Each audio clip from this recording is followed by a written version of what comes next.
Hello and welcome to another edition of Overcoming Illness. I am Paula Denoncourt, your host, founder and CEO of Enrich Your Health. I'm a holistic health coach.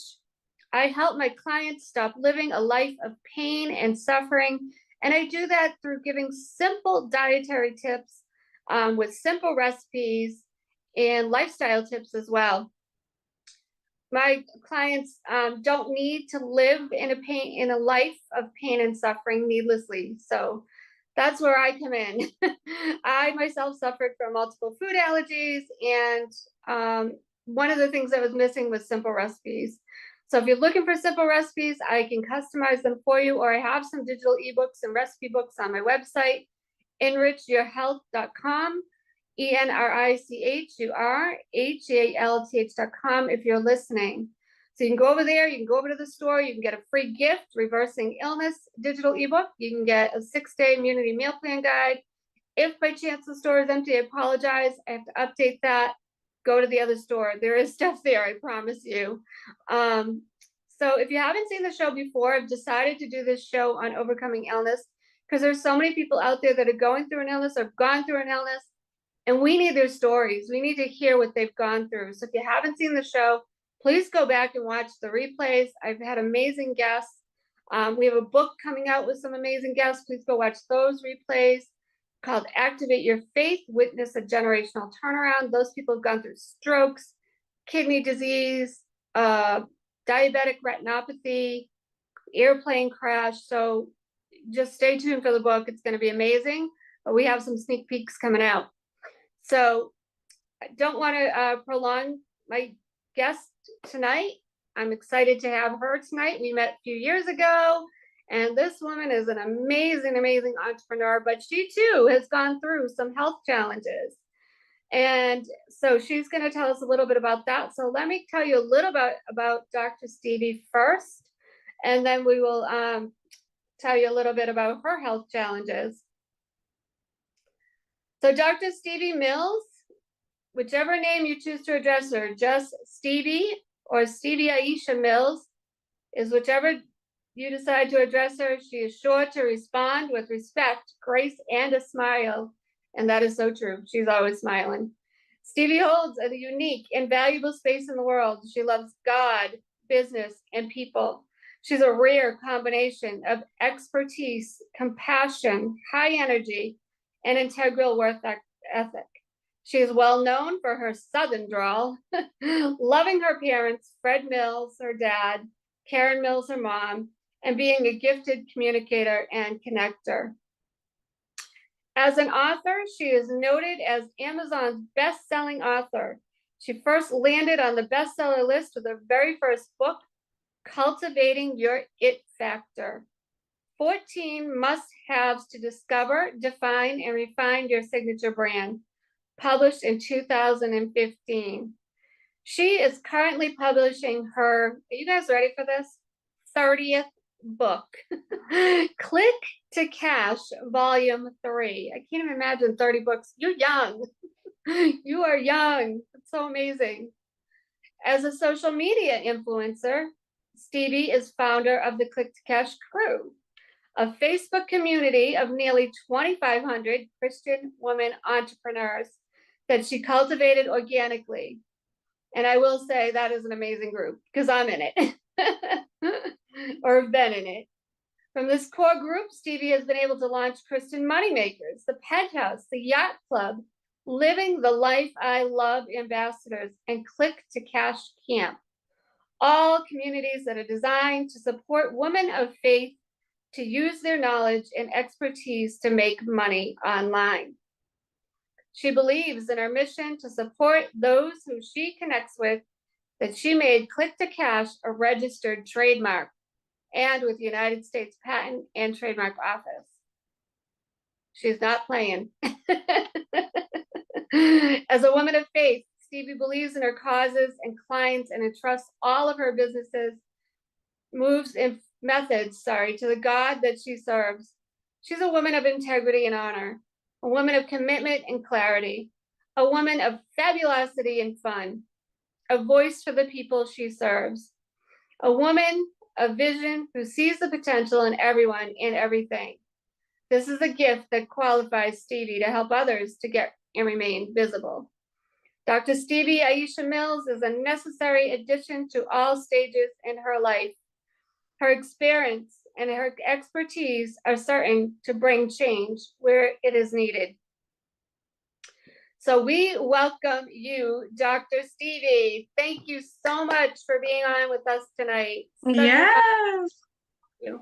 I'm so excited. I'm so excited to be here. Congratulations to you, Paula, and thank you for reading all that, y'all. Listen, I said, this is a long bio. Take what you need. No, you know what? It flowed. So I just went with it. Thank you. Thank you. I'm super excited to be here. Thank you. Thank you for being here. So first, tell us a little bit about yourself, Dr. Stevie, like where you grew up, maybe, where you live now, and a little bit about your family. The funny thing is where I was born and where I live is the same place, but I always say that I'm a boomerang kid. So I was born in Greensboro, North Carolina, raised in Roanoke, Virginia, boomerang back to Greensboro, North Carolina, boomerang to Roanoke again. Oh, and wow. now I'm back in Greensboro. So between those two places, I have bits of my life, and family is such a blessing. Thank you so much for reading about my parents. They are definitely important to me. My father passed away last year. So even when, we talked about coming on your show, it's some things that I had to go through for grief that I didn't even remember to tell you. So I pray that we're able to talk about that and the illness that came from that as well. But what happened in my life is that I was only oldest. I'm an only child by my mother, the oldest child from my father, and that's been a dichotomy of my life. Also, my dad has a larger family. It was 9 of them. I have about 40 cousins, all Wow. probably more than 40 now. My mother comes from a small family of all women. Oh, wow. So I have one uncle still living, but it's a small family, probably now about 5 people, 6 people. So you see the dichotomy. So I just thank God that I have lived a life where I was able to be planted in both worlds of everything. I've been able to really relate to a lot of different people because I have a lot of different experiences. And so that's who I am.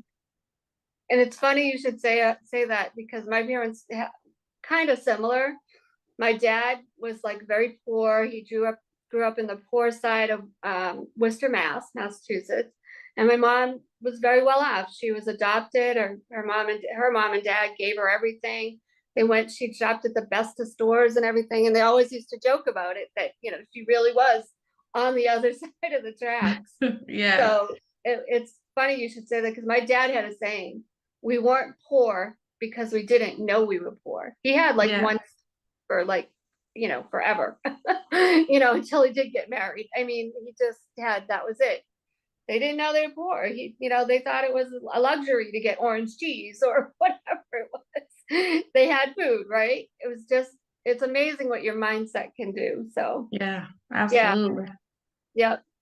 So you had a little bit of health challenges.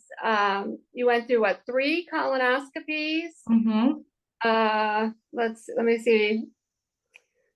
3 colonoscopies in 30 days, which that's a lot, 1 month. And then 2 in 24 hours, and you had shingles. So please tell us about your health challenges, and then we'll talk about all your accomplishments and where you are now. Yeah. Thank you.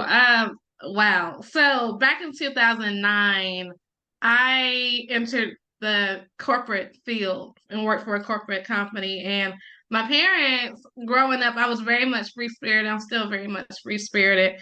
And I didn't know what corporate America was about. I was told, go to school and get a good job. And that's what I thought I did. And so when I got that job, I literally felt like a caged bird inside of it, because that was the first time I really experienced work in that regard. That people tell you what to do, when to go to the bathroom, when to eat. Like, it was so much for me that I was not used to that. So my body reacted in the form of stress. And so stress and anxiety have been interesting things for me to get over for many parts of my life. And for me, that mental stress and anxiety clearly turn into physical manifestation. So at the age of 30 is when this happened. And just historically, if you know anything about colonoscopies, that happens much later in life normally. Right. So at the age of 30, I was a size 14, shifted to a size 0. My body was reacting like I may Ooh, not have been here today to even talk to you about that had it not been for the Lord. But for me to go through that, for me to go through shingles at that age, again, something that people get much later in life normally. And what happened was that when I got shingles, that's when the stress, because we didn't know, Paula, what was going on. My body just shut down, literally. I was yeah, not producing waste of any sort. So for me to just automatically, seemingly overnight, do that, and then also just not know what's going on. When I got shingles, that's when my doctor was like, "Have you been stressed?" And interestingly enough, I did not know what stress was. I yeah, had never lived a life to be stressed out. My parents were very open about different things and raising me, so I had a lot of just uniqueness when it came to my childhood. So when I got into a space of stress, I just didn't know how to react to that. And that's why I'm a good ambassador of living a stress-free life now. And the other part of the illness in my own life is fast forward to last year right. when my father passed away. I literally had a lot of anxiety going on for a lot of reasons. This was, I am very close to my parents, even to put them in my bio is very important to me. And so when he passed away, I was stressed out to the point where welts were forming on my body because it was manifesting physically. I was anxious. I had to really like go deep inside of I was having an allergic reaction to my emotions, if that makes sense. Mhm. And so when I was grieving and going through this higher level, not only was I grieving the loss of my father, but also my business was taking a turn for the worse during this time. So I'm grieving the business, I'm grieving my father all at the same time. Yeah, that's tough. I mean, I watched you and I could tell how close you were to your dad and how hard that was for you. You were going through a lot. Like I could really see it in your posts, in your Facebook posts. It's not an easy thing. My dad was taken from me when I was really young too. I think I was, I don't know, maybe 21, 22. I forget the exact age, but he was hit by a van. Oh, And I'm sorry. yeah, so he was only like 59. So it was just like, boom, you just, boom, just gone. Like, what? What's going on? You know what I mean? Like, you just, very hard to grasp. But, um, I wasn't close with my dad, but close enough. You know what I Mm-hmm. mean?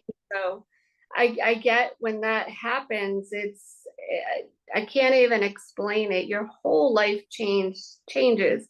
I talked a little bit about this, I don't know, one of my previous broadcasts, I can't remember which one, but I did say it did strengthen me because Mm-hmm. at that time, I was a princess. I still Mm-hmm. lived at home. My dad didn't make me shovel snow, maybe a Mm-hmm. little bit here and there, but not much, right? I'm in Massachusetts at the time. I didn't have to rake the yard. Mom and Mm-hmm. dad didn't make me do that.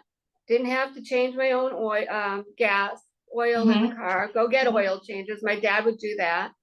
I didn't put gas in the car. Dad would do that. He did everything for me. But did Mm-hmm. I realize it when he was alive? No. Mm-hmm. I was a little princess. So Mm-hmm. your whole life shifts and change. But I will say it did strengthen me. So I don't know if you feel that way. You'll always miss your dad. Never goes away. I mean, Thanksgiving's around the corner. Of Mm-hmm. course, I'm going to be thinking of my family. But it just it never, it just shifts you. It changes. Yeah, for sure. For sure. You Hmm. become who you were before the loss is not who you are after the loss. Right. Absolutely. So thank you for sharing that with the audience because I think a lot of people need to hear that, how you can get ill from being stressed, for one, being in corporate. I worked in a prison, for anybody who hasn't watched the show before, and I got stressed out to the max. And like you say, your body shuts down.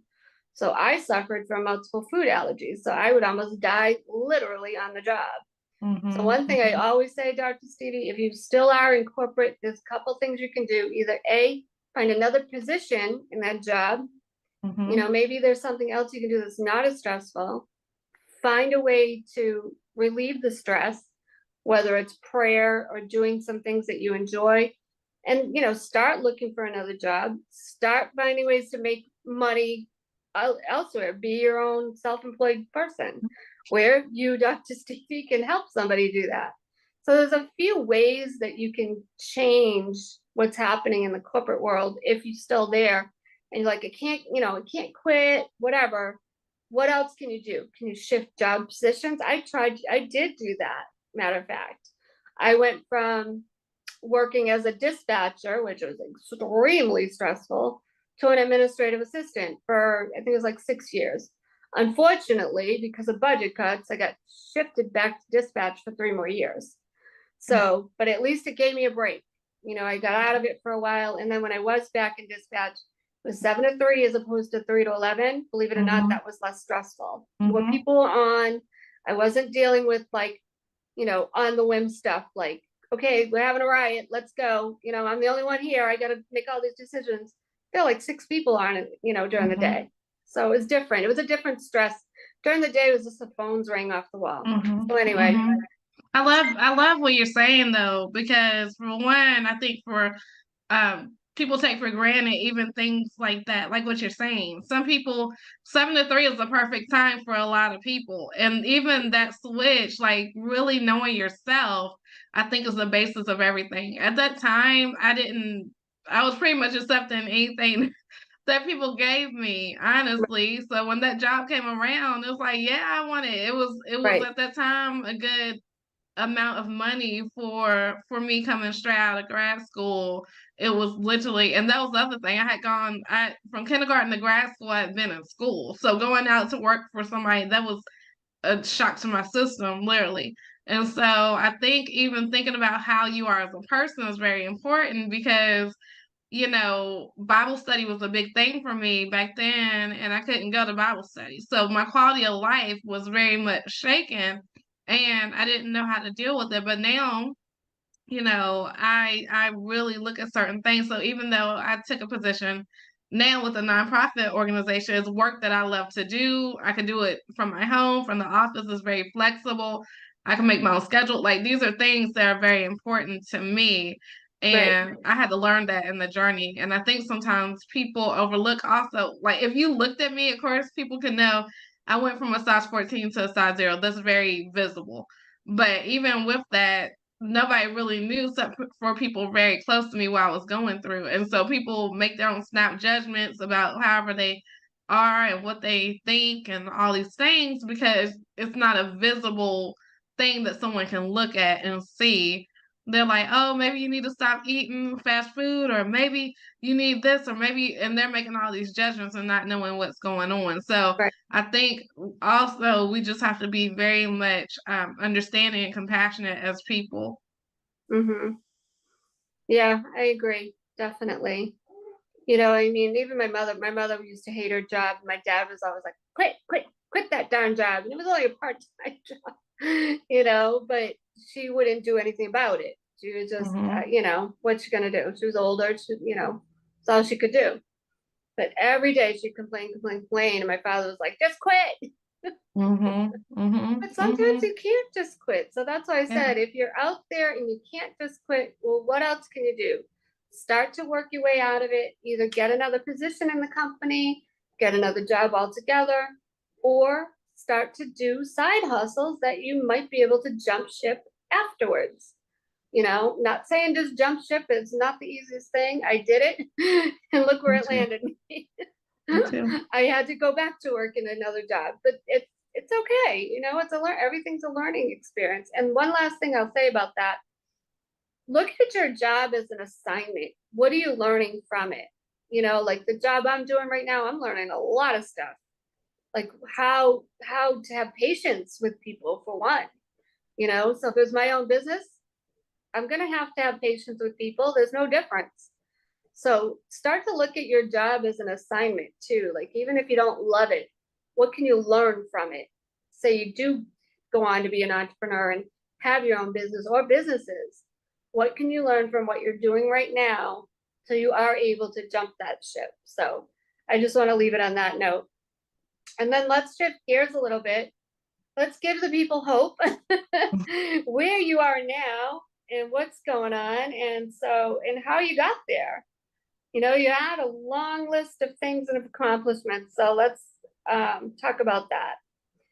So in your journey in writing spans of 30 books, how has your writing evolved since your first bestseller, Cultivating Your It Factor?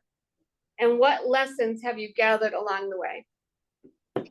Okay, so I never wanted to be an author, funny enough. 30 books later, I don't want to be an entrepreneur. I just kind of fell into that, honestly. I didn't want this. So I love being a parallelpreneur. But according to the book and the question you asked me, I think I've become more perfected when it comes to writing. Writing is a skill for sure. And as my day job is as a literacy coordinator for adult basic education program. So being able to see people read and write and understand what, some people have struggles in that. It's been a blessing that I've been able to do that for many, many years. But I think the biggest thing is to be consistent, to realize that you have to be open to whatever path God has for your life.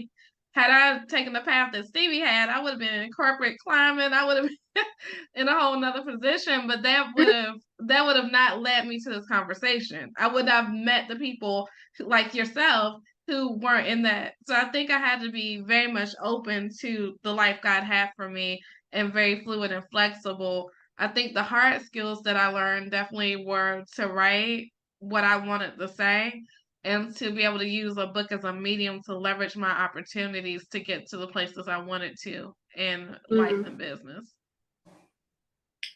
Yeah, that's awesome. It's, I never thought I'd be writing either, to be honest with you.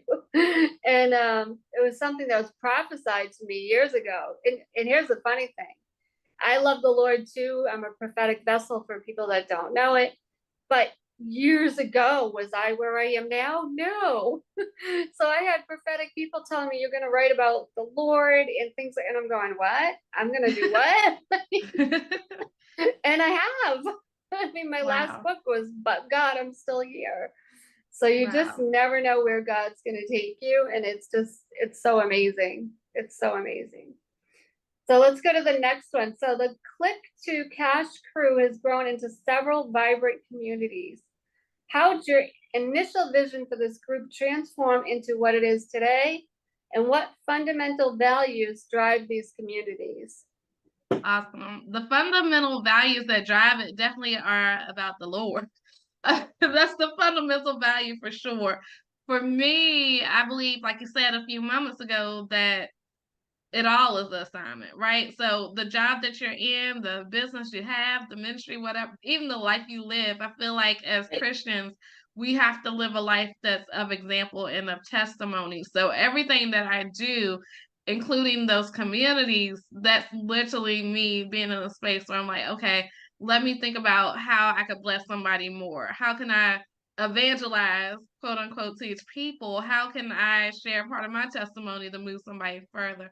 And honestly, when that group started, it was a Facebook group that had 0 people in it. I remember. So for us to go to 2,500 people and to have all these things happen, that's nothing but the Lord. And I think my job upon this earth is to continue to point to the Lord with all the accolades. That's why when people read it, I'm like, that's nothing but the Lord. Like, honestly, because it wasn't my choice. It wasn't something that I said, let me set out on this path to do. But I think the thing that has stayed in commitment with this group, even through COVID, because, a lot of it was done through COVID, is that we had a safe place to express ourselves as Christian women. I think a lot of times in the marketplace, people now are getting to talk about religion and the love for the Lord more. But I think entrepreneurship and Christianity didn't really mesh a lot in people's minds. And for me, I wanted to have a space where we can show all of us. Yeah, it's an amazing group, like I said. I mean, Thank you. and I watched it grow too. I remember you just like putting it together, and I was there, and I'm like, that just like grew overnight. It grew overnight. I'm a witness. Yeah, absolutely. Amen. So what made you register Click to Cash as a trademark? And how does it reflect a deep commitment? How has this philosophy of turning clicks into cash influenced your approach to business and life? Ooh, when I was in a place where I was evicted from my home because I could not figure out how to make $800 in 30 days back in 2016, I had to learn how to click the cash. Right. And the book, Click the Cash, is definitely something that the Lord did. Like, I was in the process of writing this particular book, but it was going to be more based on virtual events because I love to do virtual events. And literally, in the space of me creating the book, God said, click the cash. Like, I heard those words just like I hear my Wow. own name, hear this conversation. And it just became something where I'm like, I went to a website to see if that was there. I went to, to Google it and I didn't see anything. And so at that point, Paula, I had two other trademarks that I thought were going to be registered, but it was registered under the wrong class. So I couldn't, it Wow. wasn't something that I could hold on to for that because that wasn't the work I needed to do. So I went and hired an amazing attorney who is a trademark attorney, and she got the trademark for Click the Cash. And it was important for me because I live my life based on that philosophy. I run my business based on that philosophy. And like you said about the side hustles a second ago, my comfortable place is definitely to have a consistent paycheck and have extra money. That's very comfortable for me. Right. So I am an advocate of, even if you do have a job that you love, still have money. For one, I like to do things that my paycheck may not always be able to afford. I like to have extra money and not money I just have to live off one check. For two, we never know what's going to happen. Yeah. So I want to be able to have more money. So when we click the cash, no matter where you are in this world, you can still make money online. So for me, it's very important to push that message forward. And I wanted to put my money where my mouth was. So let's back up a little bit. So when you first started to figure out, hey, I can make money besides corporate, I need to do this, I'm getting evicted. What are some of the first things you tried? Like, paint us a picture of that. That's a great question. So, so I am a big proponent still of this day. I'm a big proponent of direct sales and network marketing. I think it's the easiest way to make money. It's like a business in the box. You don't have to think about all the things you have to think as a full-time built my business from the ground floor entrepreneur. So back then, honestly, what happened when I made the transition in 2009 and 2009 to 2016. 2016 was the year that I got evicted. So I had been an entrepreneur or entrepreneur, as my good friend Saria Avant says. But Mary Kay Cosmetics is where the first thing I did, and it's funny because I don't wear makeup. Look. I don't wear makeup, but I always believed in the mission. My first recruiter, Mary Kay, she came into a meeting. I didn't even know her. I went with one of my good friends to the meeting. She was a sign up. And the lady said, basically, never tried Mary Kay product at all. But she said, listen, you can speak on stages and you can travel. And to me, those are magic words. Right? So I'm like, whatever you're pushing, lady, let's try it. So I did very well in that. And for me, I wanted to always dig deeper. I'm like, this is amazing and such a great thing, but I want to do more empowerment. So through that vision with that part of the business, started the Beauty from Head to Toe tour because I wanted to do something that was going to be more empowering, more like personal development. I didn't even know what personal development was at that point. I never heard those words, but that's what it was. And so from $0, I always say, some people say you have to have $1 in a dream. I did not have $1. I had just left my job and just been sick.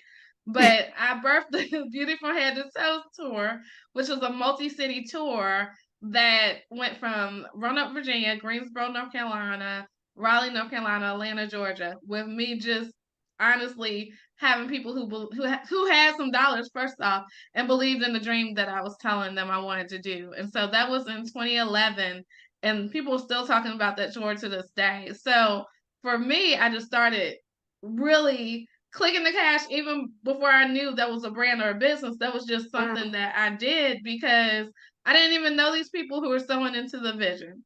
And so being able to do that was very important to me. That's how I literally started making upward movement. And then when COVID hit, I was able to now I've been honestly teaching people how to make money online since I started my business, any part of my business. And I started my business first off teaching teenagers, like having workshops and different things to teenagers, not Christian women. That came later. But for me, the opportunity from 2009 all the way to 2020, I had all this knowledge, but people were not worried about making money online as much as they had to when COVID hit. Oh yeah, definitely. Definitely. And even now, we don't know what's going to happen tomorrow. There's so much AI coming out. I don't know about you, but I can't keep up with it. Right now, there's we've got ChatGPT 4, ChatGPT 5 is coming out. It's able to do text to images. I can't keep up. Yeah. And so when you think about that, what's that going to do to the job industry, right? I answer phones for grocery stores full time. Eventually that could be a robot. It already is half a robot. You get the automation when you first call. So eventually that could just be all robotic. You've got a problem with a product, press 1. And I don't know how the robot will do it, but it will be programmed. Maybe put the UPC number in there or something, and then it'll go to the category manager. I don't know. But, my job could be eliminated tomorrow. So I have to work on a plan so that I'm ready if it is. A lot of our jobs, especially any administrative work, graphic artists. Oh my gosh, there's so much AI right now. I feel bad for people that are wonderful artists because people going crazy with AI. But here's the funny thing: some people that are artists, it's making them be a better artist with AI. Some people you can tell. That they already were good at their artwork and that this just enhanced it. But then there's some people out there that can't do art worth anything and they're doing AI and now they can do stuff. So it's a catch-22, it can be good and it can be bad, whichever. But absolutely. Yeah, we need to learn how to be able to pivot, and listen to God and where he's telling you to go and lead you. Yep. Amen. Yep, definitely. And this kind of leads me into the next question. Faith plays a significant role in your endeavors. How do you balance your beliefs with the dynamics of entrepreneurship and the digital landscape? Ooh. I think for me, being able to know exactly, honestly, to trust God. So every move that I've ever made since I really knew God, even when I was out here being wild in the world, has been God led, honestly. Like I know and I see some things that happen and then I'm able to pivot. And the good thing about what God has created in me is that I pivot quickly. Like I know I'm not afraid of change. It's just something that happens. So I'm able to pivot on a dime and I'm able to take the information that I have. And one thing, this brings up a point I wanted to say too, when you said about learning on the job and different skills. What I would encourage people to do is definitely take advantage of any higher learning that your job has. I am a big believer in the fact that school is never out for the pro. So even in my adult literacy role that I hadn't done adult literacy before in this regard. I've always been able to teach adults. I know how that goes because that's what I spent my business doing. But I'm able now to take some digital classes and different things so that I can have that information in my mind. And I think that we as entrepreneurs have to be on the cutting edge of digital Like, we know it's not going away. Right. We know that the Jetsons cartoon is coming true. We've seen some of those things happen. And so we have to look at it like that and realize that digital literacy is a skill. Like, this is literally a skill. Somebody who is a dear friend of mine, she was telling me that she had spent time helping businesses basically who are brick and mortar locations to get their systems up to date. Because if you know, like I know, back in the day, we had like actually registers. Like it was a real thing. It wasn't a POS system. And Right. so a lot of businesses don't even know how to do that. Many entrepreneurs know how to do what they do. That's it. If you know how to cut hair, you know how to cut hair. You don't know anything else about many of the things that have business. If you know how to cook, you know how to cook, whatever it is. But there are people who can make money because they know how to get people online. There are people who, like, even grants and different things coming out because you know how to use Chat GPT and you know how to use it well. So one thing I always say is to have multiple streams of income. And I always say stay on the cutting edge, specifically when it comes to digital, and to have the faith to pray to God that He showed you exactly where you need to plant your time. Yeah, absolutely. I know you just brought me back in time because I worked in retail back in the day, and we had regular cash registers too. And now it's so funny because like I said, I answer phones at grocery stores, and every once in a while you'll get a customer complaining they didn't even know how to give me change because it's all like Yeah, true. and True. People don't know how to count. The other part of that is never let go of the old ways. Someone asked me yesterday about how I felt about cursive being taken out of school. So I'm like, you know, for example, technology works until it doesn't. So if you are somebody who, of course, we have DocuSign, different things that you can sign, but if that goes down, you need to know how to sign your name. And right. so that's the thing with the money. If you don't know how to count money, of course, technology makes it easier. They'll tell you. But if you don't know how to, you still need to know the basics of life. Some things are just foundational through the test of time. Yeah, I feel like we're not taught enough about money. Like I even went to I forgot what it was called, some kind of financial class later in life. I was in my 40s at college. I'm back to college, like I think in my 40s. And I took a financial class, right? Guess what that class was? What? It was the most ridiculous class I ever taken in my life. Here I was thinking, okay, I'm going to get my finances in order. I'm going to learn better how to do stocks, how to just learn more, right? It was all algebra. It was all equations. You're not going to learn how to do stock and investments and all this with equations. Maybe a really brilliant mind will, but the average person isn't going to. Oh, I was so frustrated with that. What was it called? Managerial finance, I think, was the name of the course. Wow. How misleading. Wow. Wow. It was Wow. terrible. Well, I can see it right now. Like it was just like algebra 2, like all over again. Like, oh my God, this is not what I wanted. I mean, I learned some stuff from it. I learned like I didn't know that you could just keep borrowing on stock and borrowing, you know what I mean? I learned some things from it, but not enough to be where I wanted to be with my finances. I wanted to Wow. learn more, and we're not taught. We are not No. taught. And now I thank God for people like you that are teaching people how to do, click to cash, basically, how to create your own business and how to make money and thrive from that. Do you Yeah. have any like what's the word I want? Do you have any like obstacles or hindrances that you'd want to share, that some things you tried that were like, yeah, nah, that's not going to work after the corporate thing?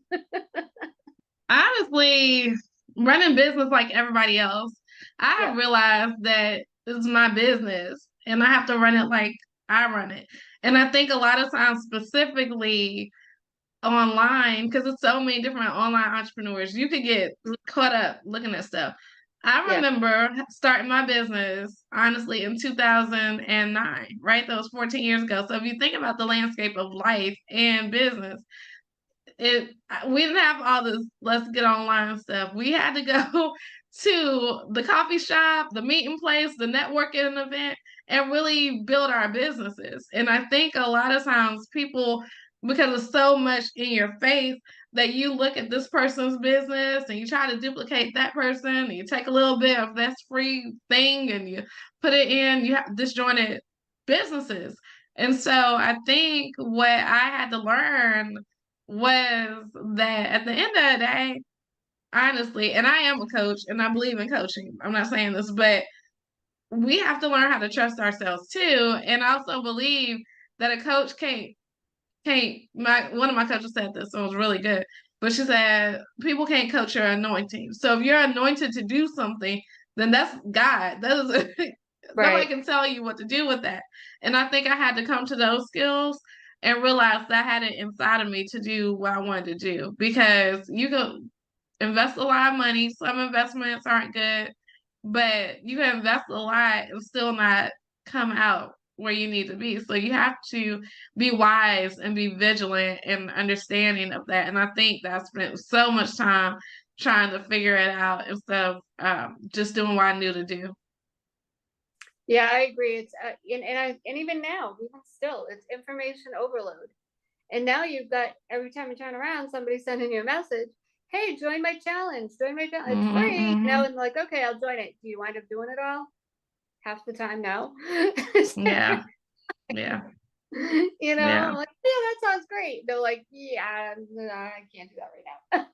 Yeah. And especially Absolutely. if it's free, as you know, you're not gonna do as much when it's free. You're like, yeah, I didn't pay for that. You know what I Yeah. mean? So Yep. when you pay Mm-hmm. for it, you're there. Like I'm Mm-hmm. in this group right now. It started off as 30 days of prayer, 60 days of prayer. Now we're on 90. We're also going to do December, I think. And it's all prayer and your businesses. So we're learning how to just go back in the biblical sense, but also how to pray for our business and our life, all, like all of it, a better way, a Mm-hmm. much better way. Like pray for the clients that are going to come to you. What are they going Mm-hmm. to need? Like how, just, it's just so amazing. It's the most incredible thing. It's with Anise Silliman, and she doesn't even have notes. Like she wakes up, we get up 5 a.m. Well, a little bit before 5, plug in at 5 a.m. every day. No weekends off. Wow. And she just goes through scripture, no notes, no nothing. God just tells her what to do, what we're going to pray about. And I have like notes galore. Wow. Yeah, it's something that, of course, it won't, when it is done, it won't be done, because I will be going back with those scriptures and praying over them and praying through my business. That's another thing that's not taught. Nobody Yeah. teaches. And, we taught somewhat to pray, okay, I need clients. God, help me find my clients, or just declare, okay, I have this many clients, whatever. But we don't pray about those clients that might be coming. Who are they? What issues do they have? Yeah. How am I going to help them? So it goes a little deeper. And That's I just thought, awesome. so amazing. That just blew me away. I was like, That's oh, I awesome. would have never thought of that. Yeah. So I it's love pretty, it. yeah, it is. It's pretty incredible. So let's see. I think you just answered this one kind of. It says your bio paints a picture of a multifaceted individual to share a personal professional challenge you face that helped shape the dedication to becoming a voice for change and visibility.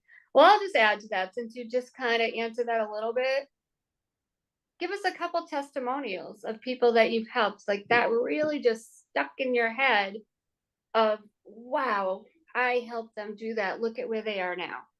Yes, I love my clients. It is funny because I am the type of person who I'm not your coach to stay for years and years and years. Like we're not I'm gonna give you the cheat code. I'm gonna give you the thing that you need and send you on your way. It's Right. just you're gonna be supercharged by that. But I think for me, one of the testimonials I had, which was amazing, was an older client who had been out here trying to figure it out for years.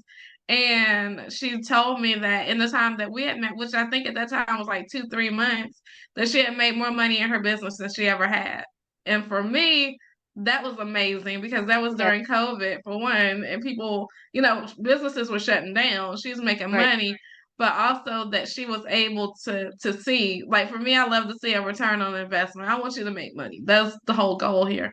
But that was important. And then I love when my clients who are married women always tell me that their husbands say, "What does Stevie say?" Like to me, that's very cool because you know Aw. men think differently, and Mhm. they think they're more bottom line people a lot of times. So the fact that they're saying that and asking that and like let's bring it back to Stevie, I love that. So just so many different ones. I love the testimonials of people being able to get the easy button pushed on entrepreneurship is very important to me because I think sometimes it can be nebulous, it can be confusing. People sometimes even try to confuse you on purpose so you can still pay them. But I want people to know that making money does not have to be hard. Like literally, let's go out here and make you some money. Yeah, I love that. That's like I said, we're not taught. You know, a lot of us do work in corporate jobs or 9 to 5 jobs for a very long time, and either something happens to us that we want to pivot, or we felt like we're called to pivot, but we've never dealt with business before. Like for me, you really want to laugh. I mean, I worked in a prison for 22 years. When people told me, I don't know if you've heard of BNI, Business Mm-hmm, Network. mm-hmm, mm-hmm. For anybody out there who has never heard of that, it's Business Networking International. They meet once a week at 7 a.m. Now, mind you, I worked 3 to 11 for a lot of years. I did work 7 to 3 for a little while, but I'm like, I got to do what? Get up at what time and meet who? What is I had no clue that there was like this little underground world of businesses that meet. I didn't know anything about it. I didn't know anything about the Chamber of Commerce. Here they, they're in my own city. I knew nothing about them, So I would say if you are thinking about starting your own business, start to learn the foundation. Start to learn things in your community, the Chamber of Commerce, the networks that you can start connecting to before you even do anything, before you even start the business. You know what I mean? Start talking to people. What's it going to take? What kind of structure you're going to need. I didn't know anything about even if, by having an LLC, you can get funding. I knew nothing. I didn't know. I'm like, what's an LLC? What's an S Corp? I knew nothing about this stuff. And I went to the School of Integrative Nutrition, and they did give us a little bit of business knowledge, but not the foundation. So I just think that's huge because when you get that foundation, because I think for me, you know what, I actually was under the impression at first, not anymore, that the only money I'm going to make is from my clients.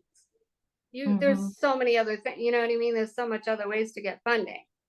So I just wanted to add that because now that you've told people that it's not that hard to make money, you might need more than one business. You might need Yeah. one business to help fund another one. Like I just started tapping into business funding for people. Mm-hmm. You can actually get funding for one business to start another as long as you qualify, so you don't need to get the funding just for that business that you want to start. There's so many different things. You can get business credit. I knew nothing about any of that stuff. So we need people like you. I'm still learning. The more I learn, the more I'm going to teach as well. I mean, I teach about health as well. Health as well. You got to have all of it. So we only have a few more minutes left. So with that, tell us how your health is now, and then a little bit about how people can get in touch with you and any offerings that you have right now, books, whatever it might be. Thank you so much. So, yes, I'm happy to report that my health is a lot better. Yeah. Amen, praise Jesus. Um, I still am. I just turned 45, so I'm realizing that I'm not 21 any longer. The things I used to be able to do, the backup, comeback I used to have is not there. So I'm working on the rest part. It's very important to me, Yeah. and really making sure because I am a go-getter. I like to do things, Yeah, you do. but I need to rest and recuperate. That's important, and so Right. for me, that is paramount. definitely stay connected to me by going to workwithstevie.com, workwithstevie.com. The way you spell my name is Stevii. And I always tell people to remember the I's in my name stand for increasing income. That way you can go to workwithstevie.com. And I'm super excited. Paula, thank you so much. I love having this conversation. It's very, very, very important. We as Yeah, entrepreneurs push. And if you know, out here building businesses, building families, building communities, you have to have these conversations because there are so many people who are suffering in silence, and I don't think right. that is good at all. So thank you for bringing this to the forefront so that we can have these conversations. People can know that they're not alone, and Yep, we can grow greater as a community, as a world.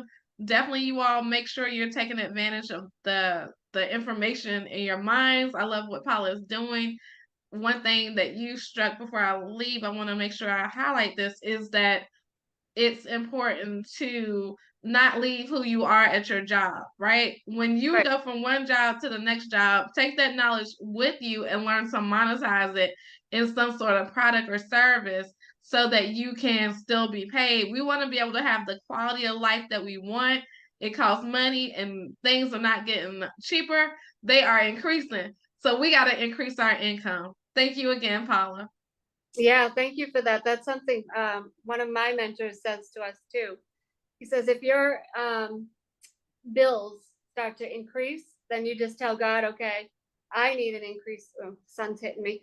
I need an increase because my bills are increasing, and then God will increase it. He's done that for me. Like, I can't even tell you how many times, you Amen. know. Oh yeah, he just comes through. The sun is hitting me, but that's okay. We're just about to end it. So I just wanted to thank you again, Dr. Stevie, for being here. And this has been incredible. You had such incredible knowledge for everybody. And then last but not least, if you want to be a guest on the show, please reach out to me, either Instagram Messenger, Facebook Messenger, or you can text me 508-330-9665. Let me know, or you can be a sponsor. I'm looking for sponsors coming in the new year. If you want to be a sponsor, we can do that. And if you just need recipes, like you're suffering with food allergies, food intolerances, or even autoimmune issues, or stomach issues, gut issues, please reach out to me. I can give you some simple recipes, and especially if you're a practitioner. So we need your stories. So reach out to me so you can be on the show just like Dr. Stevie. So this was awesome. Thank you again, Dr. Stevie. And we will see you next Sunday. Thank you, everybody. Bye.